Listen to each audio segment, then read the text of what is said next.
Hey everybody, welcome back to On Stage, Off Stage. I am your host, George Sapio, and this is episode number 196, January of 2026. I want to wish a happy new year to everyone, and I dearly hope this next trip around the sun brings a dump truck of compassion, enlightenment, and kindness. Our guest this month is Joe Swenson, who is probably one of the busiest people in internet theater. He is a playwright, producer, author, owner slash president slash film producer slash writer slash director at Broken Arts Entertainment, which is an arts production house based in the great state of Maine. Joe and his Broken Arts Entertainment crew feature art in all forms meant to inspire conversation, get you to think, and their aim is to effect positive cultural change. Broken Arts Entertainment has hosted dozens and dozens and dozens of artists, featuring their work online and giving these creatives a place for others to appreciate and enjoy the fruits of their imaginations.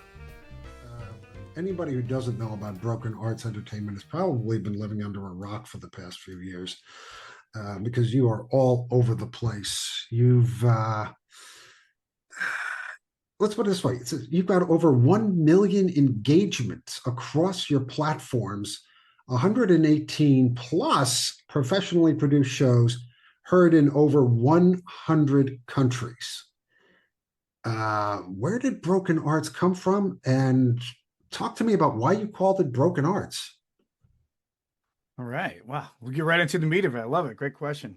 So Broken Arts was actually founded in 2015. So we have this thing in New England called Port Fringe, and in Port I Fringe know it 15. well. Yeah. Oh, great. Yeah. So I needed a production company, a, at least adjacent to running something to be separate from the writing. And I had written this show called We Are the Broken People, which we'll get into a little bit later, especially since my motivational or inspirational speaking calling comes from this idea.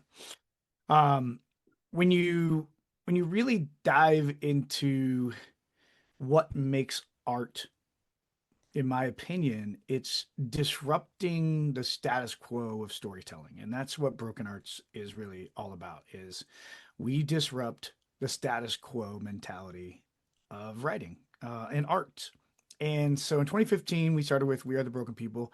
And then we started really breaking art differently with, we had an improv troupe that was part of, that was under our umbrella called Self Improvement. And eventually, when the pandemic hit in 2020, when COVID hit, we provided some outlets for kids with, and I've been working with kids for well over almost 2 decades now in Mm. theater, teaching theater and doing programs and stuff like that, and running other programs, including a program called Sing Dance Play. But we took the kids who were all of a sudden orphaned in the theater because there was no theater going on, and I put them into a web series called Playground Rules. And that's where we went from Broken Arts Productions to Broken Arts Entertainment. So we had changed it to we're gonna put an umbrella over all of this, everything that we're doing, and call it Sure. Broken Arts Yeah. Entertainment. Yeah. So that's how, and then we started doing web series. So we did Playground Rules, we did a standalone called Divine Books, and then we jumped into Quarantine 2030 hit, where we almost hit the jackpot. So close. But then we kind of cooled off for 2 years while people redefined who they were. And I had written a couple of shows for a series that I was just kind of entertaining the idea of, called A Fragile Mind. And one of them was actually, the first show was Rejuvenation Center. And it was based on a prompt that we got off of a Facebook page that you and I are connected to. Mm. And the prompt was rejuvenation. And so I was like, all right, yeah, let's see where I can go with this and see if I can build in the characters from a novel I wrote called Letter Number Three. So I was like, yeah, let's see. I don't know if it'll fit, but we'll try it out. And then we tried it out. I had a couple people join us to read from the same group, from the same connections group. And then one thing led to another, and we started to build. It took us almost a year, but we built this 13 episode series called A Fragile Mind. And that's our flagship. That's our flagship show. And Right. now we're up to 37 total shows, including 4 spinoffs. And season 3 will be coming out in the first right around the first end of the first quarter 2026. So, and it's because it's really what launched this idea that we could do this. So then I was like, all right, well, we if we can do this with what I write, imagine what we could do with what other people write. And so then we started to reach out and say, look, let's put some anthologies together. First one was Loved Ones. I think we had like 80 submissions, not a Sure, big yeah. number. Um, but then we're like, all right, that kind of worked. Let's try Good Vibes Summer. We got like 150 submissions. But by the time the end of 2024 happened, and we had almost 300 submissions for the future for How do you future wade anthology. through 300 submissions? Great question. So, and this Because is I'm saying I put out calls for on stage, off stage, mhm, and mhm. this is me, just me, only me, nobody else. And I get upwards of 120 of these things. And just going through these after a while, it's daunting. So this is great advice for anybody that's submitting to anything like us. Yeah. Is first of all follow the rules of the submission. And Please. I know. Well, and it's funny how many people don't, but it's an instant disqualifier. I'm not going to read work if you're not going to put in just a little bit of time to make the Right. adjustments that we need in order for and we're adapting plays to audio. So we're doing the lift on our Mhm. side to then create create the scenic aspects of the play without asking the writer to recreate or to adapt themselves. Right. So, and we're not changing dialogue or anything like that, but we're doing all the hard work on our side. So follow the rules. If it's an anonymous submission, be anonymous. But that's usually about 16, I would say 16% of all submissions end up coming across are breaking a rule. Sure. And immediately they're out. So I'm not even going to take the time. It's not worth it. Especially now that we're beyond 300. I mean, our last Make Me Laugh had 480 submissions. So yeah, so we're beyond that world. But here's the other thing though, like you've got to hook somebody right. I mean, in the first 2 minutes, your characters need to be alive. They need to be compelling. You have to and you have to hook me right out of the gate. If you don't hook me right out of the gate, you're not making it to the second round. And so you followed all the rules, great. But if I'm not interested in if I haven't bought into your characters or if I haven't bought into the hook initially, it's going to be hard for me to get through. The only times that I will go beyond that is if it's a known writer to me, then Yeah. I'll go a little bit further. But once we get down to, and I'm trying to break it down to like 100 to 120, and once we do that, then I have a panel of readers that will then go through and rate. And we have a 10-star 10 question process that is built to create give us the best of the best. So when Mhm. you're hearing our shows, like those are the best 21 shows out of 300 plus that were submitted. And it's the when you listen to the shows, and you had one of the shows in one of our anthologies, when you Yes. listen to the shows, it's obvious that they were one of the best of the 21 shows that were submitted. I mean, of the 300 plus shows that were submitted. Right. So, and that's how we get there. And it is completely anonymous. The readers have no idea who's written. It stays that way all the way through to the end until we get to selection. There are a couple times, especially since so I'll submit shows as well, just to I just like to see. We all have that imposter syndrome. I'm like, Oh, let's see yes, if we my do. Yes. my see if my show makes it through. But like for the future, I had 3 shows that were actually made it to selection. And I'm like, we're not going to. Joe Swenson should not have 3 shows in an anthology. That's not the purpose. So I made my entire company select the one show that we would put through, Right. and it ended up being Day Month Year. And there was a fight over it. Like it was like, no, this was my favorite. It was awesome, but It's nice to be fought over, isn't it? it is wasn't my intent, but that's how it ended up coming out, and we ended up with Day Month Year, which turned out really amazing. Um, so yeah, so why Broken Arts though? So I, I people go one or two ways when I say this, but um, I come from a pretty broken world. Like I come from I'm a first generation college graduate. I'm within my family. Um, my father disowned my original my biological father disowned me. I had a horrific experience from age 5 to age 12, where me and my sister landed on milk cartons. So if you're Mm, familiar with what that means, then you yeah, have an idea. Yep.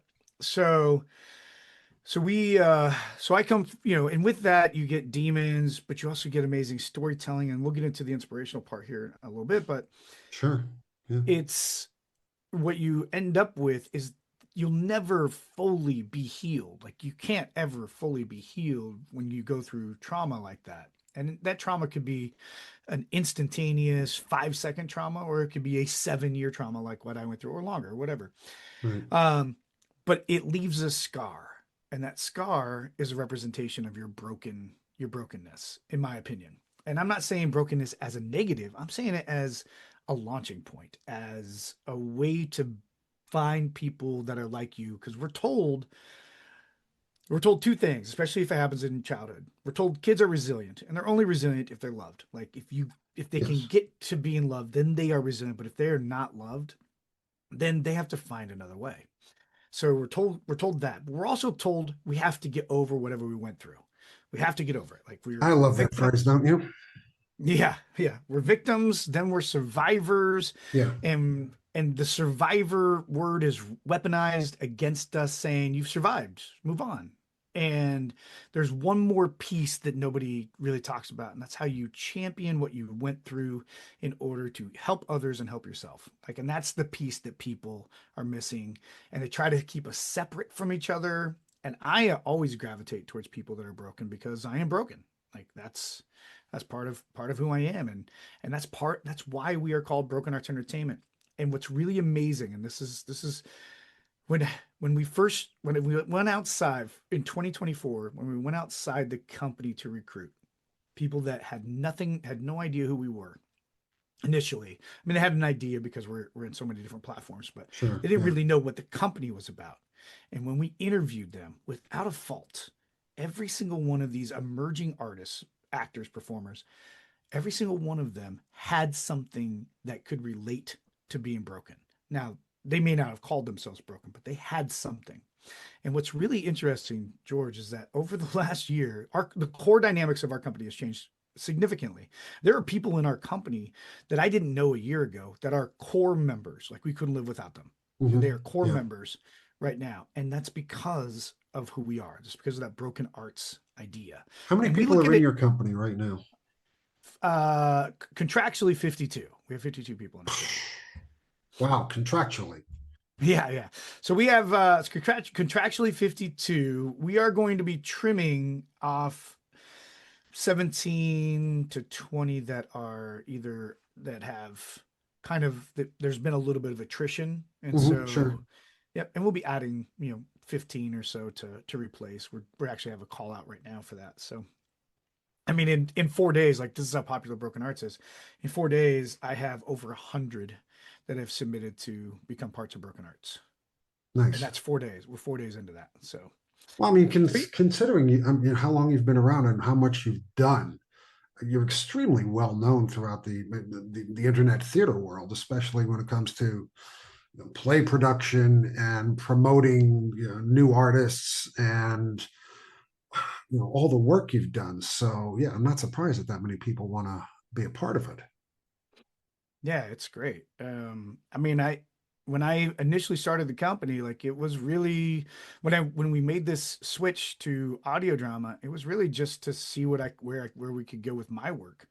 But then it became more important for me to lift others. I mean, it's still important to me to lift my work, but Sure, yeah, it's just as, if not more important, to lift others' work. And when they when after Ali Cantor submitted hmm, Reanima, and we produced it, and it's been part of major awards throughout the country.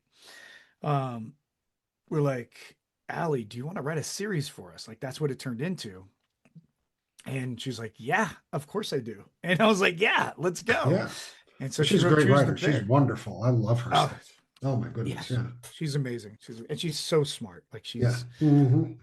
so smart and witty, and she really has a love affair with her characters, and you can tell Yeah. it's just incredible. So She brings a beautiful humanity to her work. for sure, for sure. Yeah. So that's Broken Arts.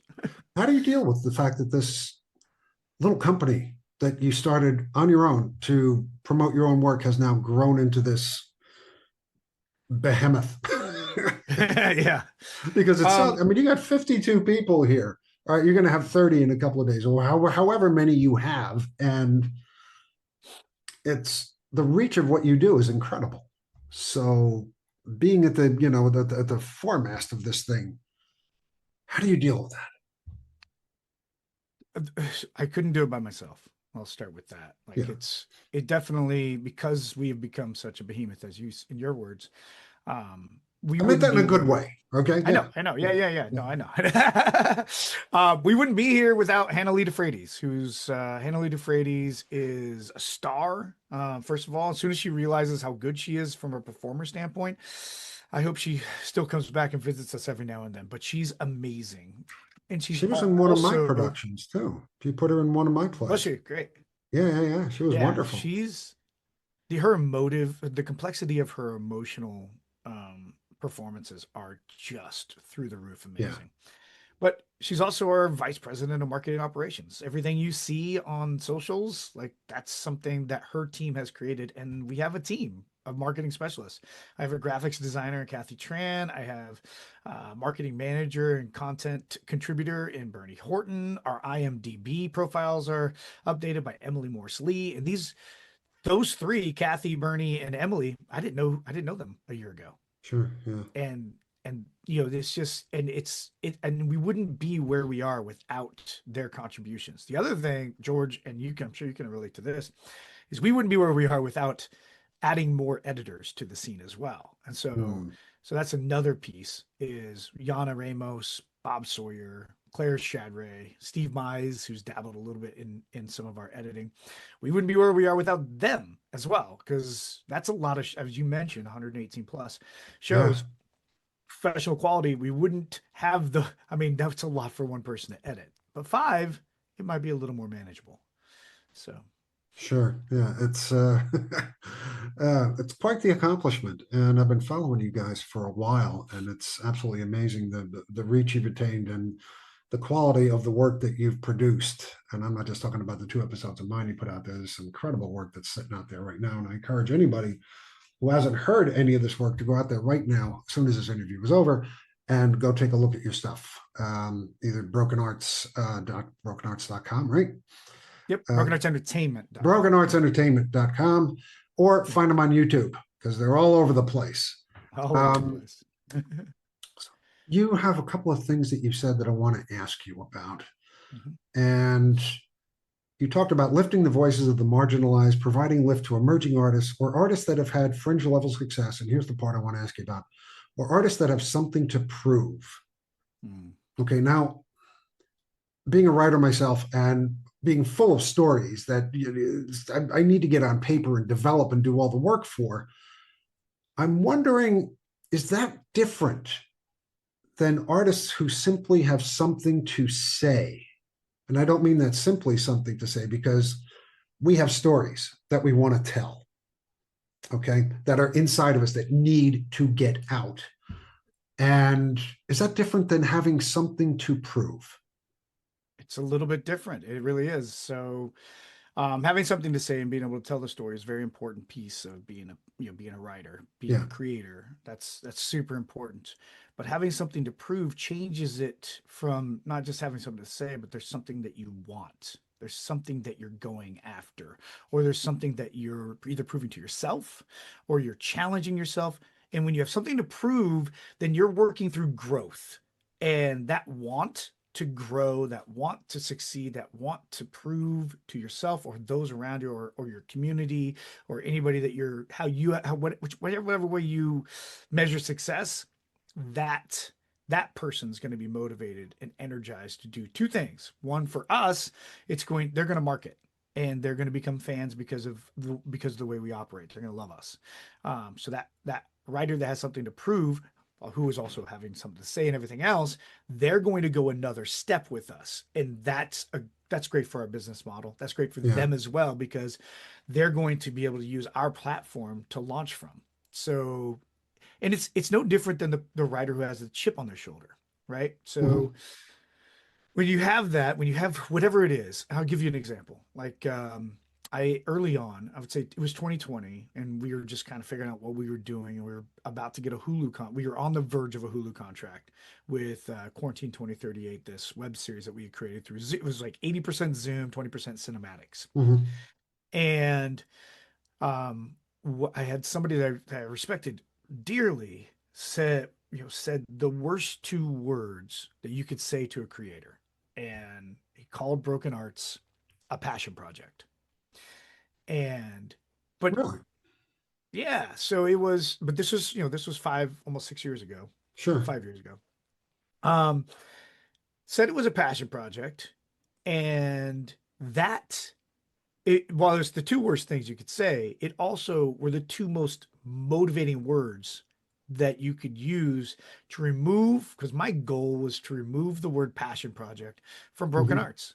It's not a passion project. We're here to lift voices. We're here to provide the emerging artists with a voice that without, I mean, it's funny because I had a conversation with a contemporary who's also in this industry, and he's like, I go, I don't want to be the gatekeeper, but I I want to be the person who lifts voices without prejudice. I want to be that person. Right. Um, and without, because I mean, it's easy to say, all right, well, we get Emmy award winning writers. We had an Oscar nominated writer in the Make Me Laugh anthology that didn't make it to the semifinals. And it would be easy for me to say, man, we're going to push that person through, Right. but they didn't Because they're an Oscar because winner. Yes. Yeah. right, right. Because it would, I mean, from a business standpoint, it would be amazing. But then again, I didn't because we want the best of the best. And then from there, we provide, and you see my emails, I'm sure, but we Hmm. provide reasons for the writers to want to prove that this is a good genre for them, that they've made it this far. This is amazing. We try to build it up through praise. And as long as they have something to prove, and as long as our actors have something to prove, and our audience eats it up and they love that Yeah. aspect. So it's really comes down to the want. Like when an artist, a writer, artist has something to prove, then they're really going to go after it hard. And we're there to provide them with the momentum and the opportunity. Excellent. I want to harken back to something you mentioned earlier, and it just reminded me of a story that happened a number of years ago, um, talking about being broken and all the things in life that happen to you, whether you're a child or whether you're a teenager or whether you're an adult, all these unfortunate things that you can't erase from your life, that you can learn to adapt with, not leave behind, because you can't leave these things behind you. They are a part of you, like it or not. And whether they haunt you day by day or whether they're just in the back of your mind, just waiting to come out when you're feeling vulnerable, who knows? After I first started writing, a friend of mine said to me, because we're very close, and we talked about things that we really didn't talk about with anyone else. And this person said to me, all the stuff that's happened to the two of us, because they're a writer as well. They said, these are not the things that are the chains around our ankles, preventing us from being whole people. These are our fuel for the things that we are going to tell other people. And that might have been the wisest thing this person has ever said in their entire life, but it's a good thing. And I learned to look at things completely differently that way now. And it opened up a whole lot of doors That's for awesome. what is permissible to talk about, what is permissible to write about. Mm-hmm. So, Yeah. um, normally I ask my guests the usual softball question, why did you start becoming a playwright? And why did whatever. Let me ask you this. When did you start storytelling? Ah. Um, so when I was in high school, we had this so I was 15 years old. We had and I had gone through a whole bunch of stuff up until age 12. Yeah. And then so 15 years old, and this girl says to me, her name's Kristen Olin. Shout out to Kristen Olin. Hey, you should audition for Brigadoon musical. And I was a sophomore in high school, so I was like, ah, and I played on the football team, and I was like, nah, I don't want to, who wants to do theater? I auditioned, I got a role, and out of 270 kids that auditioned, because went to a massive school, and Yeah. John Kerr, who was the director, pulled me aside and he said, "Have you thought about doing theater? Like, seriously?"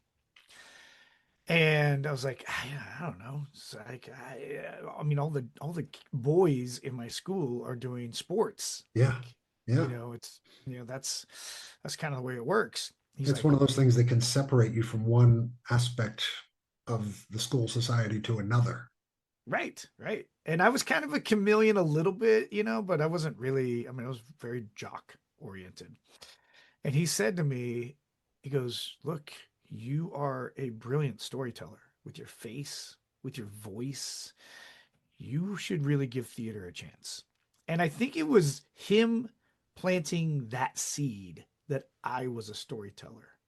That didn't turn me away from sports because I still played baseball and football, but I did like I took all of his theater classes. I did everything theater related. By Yeah. the time I got to my senior year, I was a teacher's assistant in beginning drama. I was in intermediate drama because that's where all the fun was. I was in third year drama, which was a college prep class.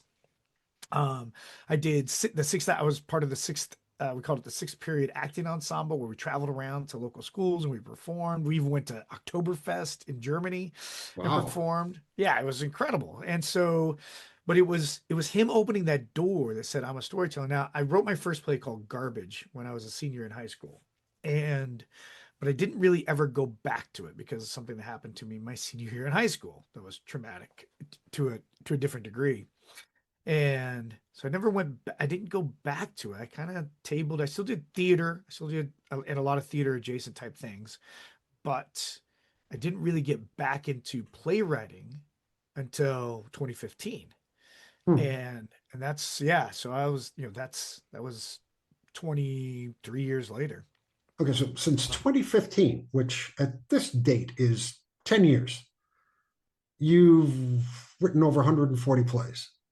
Yeah, we're closing in on I'm really close to 200 total plays and episodes. Yep. Do you In 10 sleep? Do in 10 you years. eat? Do you change your clothes? I mean, I do change my clothes. okay. Well, thank God for yes.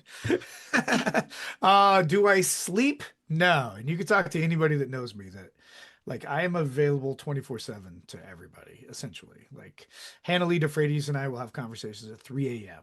because there's a story that's come up in our minds and we're like, Yeah. hey, how do we explore this? And it's not just Hannah, it's Steve. I mean, also I have company members that are between the UK and California. So I've got, that's a lot of time zones to cover. And so Mhm. Paul Delaross may want to talk to me when he gets up at 9, 6, 7 a.m. He's on he lives on a farm in the UK, and it's I'm still up because it's 1 a.m. But then I've got Steve where it's Steve Mize in California, Kathy Tran in California, where it's like it's 10 p.m. their time and it's 1 a.m. So I'm having a conversation with somebody from the UK at the same time that I'm having a conversation with somebody from California. So I Yeah. don't know. It's just it's just one of these. Um, no, I don't sleep. I don't. Well, I understand the drive. I really do. Uh, you when sort you of, go sorry ahead. Yeah, no, when you start doing this for others, like I think yeah, that was the big change for me is when you're not doing it just for yourself, and just get your voice out, or for the cathartic parts of writing, which obviously I participate in that aspect a lot. But when you're doing it for others, there's this whole different drive that happens. You mentioned drive, but yeah, it's like we've been in fifth gear now, and we're not even close to our destination. We've been in fifth gear now for a year and a half, almost 2 years. And yeah, it's amazing. It's an amazing thing to be a part of, but it's amazing to see where we were and what we started with to where we are today. yeah, yeah. The growth has been amazing. You had a stint in the Marines for a while. Yes. And first of all, thank you so much for donating part of your life to the service of our country. Thank you. It is appreciated. But you started an acting troupe. I did. Okay, so acting troupe in the Marines, which to those uninitiated, I'm thinking, Marines are so regimented. You do this at a particular time, and you do this a certain way, and da da da da da. And but acting is the exact opposite. It's improv. It's what do you feel? What do you do? How do you make this? What was that like? So, um, so initially, I was 19 years old when we started this troupe, and I just happened to get with the right group of guys, essentially. And we were like, all of us had done theater at some point in high school and or in our lives, and we're like, let's do something. We have this big stage. I was stationed at Marine Corps Air Station Cherry Point. We had this giant stage that was unused. So I went to the property or to the director of it's called MWR, Marine Military Welfare Recreation, something like that. MWR, I think. So I went to the director and I said, "Hey, can we use your stage?" Like I wanted to start with that. I'm like, can we use the stage? What were you looking to use it for? I'm like, we're thinking about putting on a play. Like, really? Yeah, I think so. And they're like, yeah, we could try that. Yeah, we could see that. We have a slot available in November. Now, this was like April. I was like, okay, we'll take Okay. November. I'll take November. I'll take it. And then we were given like specific parameters of the shows that we could put on. And like it had to be couldn't be anything that was against the military, political, nothing political or anything like that. So I was like, yeah, sure. Well, since we're using marine government facility to put on a show, it makes sense. And so we landed on this show called My Son is Crazy but Promising. And um, we had originally we were going to cast only Marines, but then there a bunch of the dependents, Marine Corps dependents, caught Hmm. wind of this, and they're like, "Well, we want to also play. Like, we want to be part of this too." And I was in the air wing, so Marine Corps Air Station Cherry Point. I was in the air wing, so we had about 10,000 Marines that were stationed at Cherry Point, North Carolina, and a lot of them were like officers' wives, things like that. So we ended up we had an open audition. We ended up casting all the roles. There was like, I don't know, 12 or 13 roles in the show. I don't even know if you can find it now, but Yeah. Well, yeah. if fun thing to look up. Um, and we did the show, and it was a hit. We had like 1,000 people come see this stupid little comedy about a producer who's trying. I mean, it's just the dumbest show. Um, and so we're like, let's do this again. So then we're like, what's another show? And one of the dependents said, well, we should do Steel Magnolias. We're in the South. Most of the people here are, they're not really South adjacent or South adjacent, part of the South, or Sure. they're Yeah. up north or somewhere else. So I was like, yeah, Steel Magnolias has no men's roles though. That's going to be a tough thing. And so we reached out to the playwright or to the writer for Steel Magnolias and said, "Hey, can we have the hairdresser be a Marine, a boy, a guy?" And because in the contract it said no. Yeah. And they responded back, "Yes, go for it." I was like, "Great." So we had one guy and a bunch of women in the show, and I directed it. 19-year-old Joe directing Steel Magnolias. Why not? Why not? And I ended up, we had a great run. We ran it 3 weeks and sold out houses, and people loved it. And we just kept rolling with it. And then, Nice.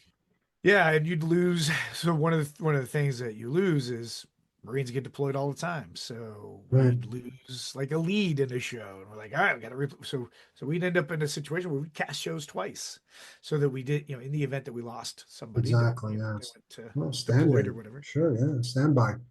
Yeah, And and so we came yeah. up with some really cool strategies, and it was pretty awesome.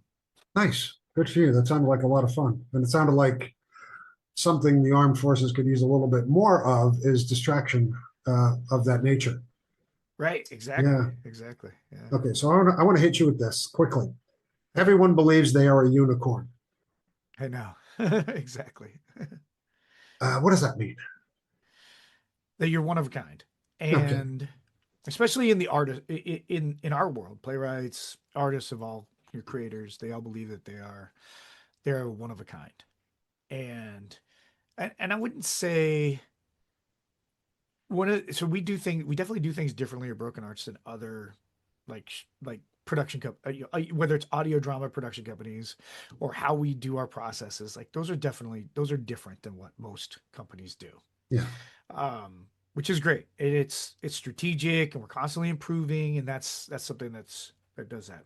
But I think I'm a unicorn because I am somebody who is equally involved in both athletics, especially teaching, coaching, baseball. I was almost a pro baseball player, and theater, acting, the audio drama genre that we're in. Sure. Like I Yeah. feel like there aren't many like me. There definitely aren't companies like Broken Arts. And so we're forging our own path. We're a disruption. We're so much of a disruption that one of the largest podcasts, audio drama podcasts in the world, just reached out to me this week and said, "What are you doing?" Not what are you doing as in you shouldn't be doing it. Just what are you doing? I want to know. And I was like, that's huge. Like Yeah. when you're creating that kind of disruption, like I met with a company out of New York City called AR19, ART19. You think it's Art 19, but it's not. It's ART 19. I met with them yesterday, and they are a podcast platform, and she couldn't believe the success that we've had as an audio drama, audio fiction house. And I explained to her, this is how we do it. This is what we've set up. We created this festival level podcast that's on off of Podbean, and we're averaging about 50,000 listens a month on that. And it's been incredible. She couldn't believe it. In Yeah. fact, she couldn't believe it so much that she needed me to show her. So I shared my screen and I showed her our stats on Podbean that we had, that we're over 250,000 since August 5th. Like, it's been we're on an incredible run. The momentum is fabulous right now. Sure. Like, Yeah. and don't get me wrong, it comes with its stresses. We're still an entrepreneurial based company. We're still very much in the infancy of what we're trying to create. And I don't know that we'll ever be in a situation where we're just going to, all right, here we go, set it and forget it kind of style. That's never going to happen with us because this journey that we're on is we're running from where we started and we're just going to keep going until we break everything, essentially. It's been a good run so far, and you have managed to create something huge in an extremely short period of time. It's a testament to your own dedication and to the dedication of the people you have working with you. So congrats to everyone who's part of this, making this happen. It's wonderful. Um, you're a motivational speaker. Mm-hmm. How did you fall into that? And what's up? What's your focus on that? That's a great question. I've alluded to several of the subjects that I cover the most, Yeah. which is one is the want, and I talk a lot about want versus need, um, and especially in my speaking. But it all comes from when I was what I went through as a child, as a teenager as well. You go through trauma, and sometimes on the other side, and I'm sure there's a lot of people that can relate to this. You feel alone. You feel by yourself, or you're trying to figure things out on your own, or the advice that you're getting is advice that's keeping you stagnant instead of growth related. And so I talk a lot about what I went through. I'll start with what I went through, and then I talk about this other thing, which is probably the coolest thing I talk about. I think it's the one that draws people the closest to what I talk about. And that's that no matter what you've gone through on the other side, and I alluded to it a second ago with victim, survivor, champion, kind of that Yes. relationship. Yeah. The champion realizes what superpowers they have.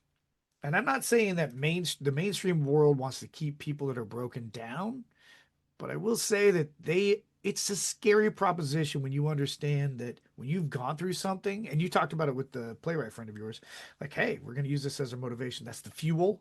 Yeah. Well, same thing. Like when you've gone through something, yeah, you're a victim. And yes, you survived it, which is incredible. And now you have to, what are you going to do with it? First of all, what skills did you learn from it? And then what are you going to do with it? And one of the things and why writing is such a great outlet, and creating is such a great outlet for me because my superpower is emotional awareness. Like I can look at somebody sitting in a chair as I drive by, and I can understand and feel their emotion, whatever it is, as a result of what I went through. And a lot of it's because of like, when you're locked in a closet. So I'll throw that in there. When you're locked in a closet, you hear somebody walking towards you. You hear them walking towards you, and you can tell by the way they're walking. You can tell by the sound of the footsteps, the way the feet are connecting with the floor. You can tell what emotion that they're coming to visit you with. When that happens, when you see that, when you can get that granular with the emotional complexities that are out there, Yeah. that's a superpower. I mean, I also have great environmental awareness as well, which is part of the reason why my writing really gets to when you combine emotional and you combine environmental awareness, you get to see everything with my writing. So it makes it a little bit different. But also what I talk about to people is, so what do you need to do to get to that champion? And here's the thing. People talk about want and need. And don't get me wrong, when somebody says you need to do something, oftentimes it's an outside, it's an, what's that called? It's an outside motivator for, Sure. Yeah. yeah. So, um, but when you want something, and we're conditioned to not want things in our lives, but when you want something, that's an intrinsic motivator.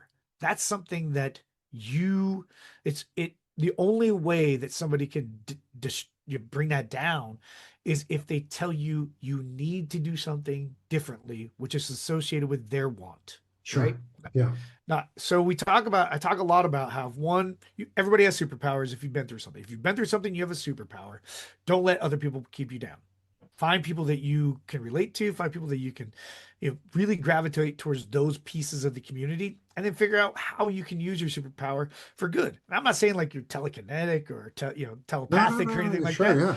Yeah. but emotional awareness, that's a big one. Another one, I mean, and that you can also like a lot of people go to emotional manipulation as well, which is not, while it's still a superpower, it's not the one anybody really wants, right? Right. But if you can use emotional manipulation in a positive way to positively impact people, there is that as well. So there's a positive, even a positive side of that negative connotation.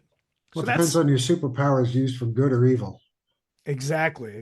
Are you the villain or are you the hero? And I think a lot of people who have been through stuff have, like I know me, little Joey locked in a closet for a long time, Yeah. wanted a superhero, wanted somebody to come through the door and save me. And it eventually happened, not in the way I ever imagined, but it eventually happened. And it was um in it destroyed a big part of me, my family, everybody that was involved. It destroyed a big part of us for a long time, to the point where my mom made really bad choices when I was in high school and she ended up in prison, which led to me joining the Marine Corps instead of going to Cornish College of the Arts where I had been accepted. Yeah. I just like, I need to get out of town because people already knew who I was thanks to the Seattle media.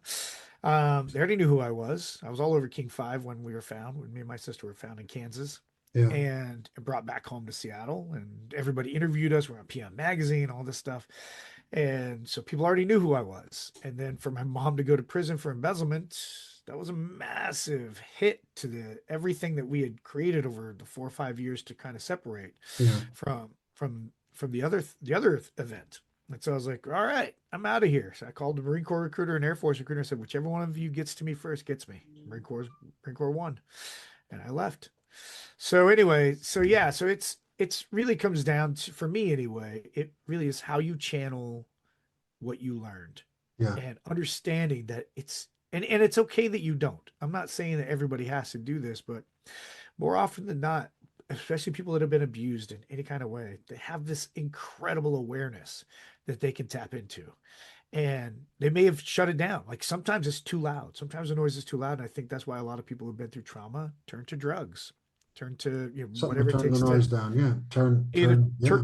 Turn the pain turn the down. right, exactly. Turn the noise, turn the Yeah. pain down, or to get the endorphins to be louder than anything else. And it's Well, folks who've gone through that have a whole range of abilities to recognize pain, trauma, experience in others than right. people who have not Correct. been there. I recognize that look. I see that look. I recognize the way that person is holding themselves. You become attuned to things that, other people haven't had the misfortune to go through, Yeah, or exactly. experience to go through. Yeah. And when you Incredible. think about like the show Angel Flight, which Yeah, sure. um, I mean that show is taken from I was sitting in on a flight to Detroit. Now in the Marine Corps we had Angel flights, but they were mostly military transport. But I was sitting on the tarmac on a flight from Detroit, and I saw in the front in first class I saw this young woman who had been in tears for pretty much the entire flight, and that's that's what created Angel Flight. Yeah, And then the pilot came over and said, hey, this is an Angel Flight. Please, let's wait till the family and the military personnel that are on, wait for them to wait for them to exit. yeah. And we saw the casket removed from the plane and all that stuff. Like it was very emotional. And so that's where I got the idea for Angel Flight from. That's a beautiful play, by the way. I know I've said this before, but yeah, it's a very powerful, very poignant look at something that many of us have not had a chance to see before. So thank you for that.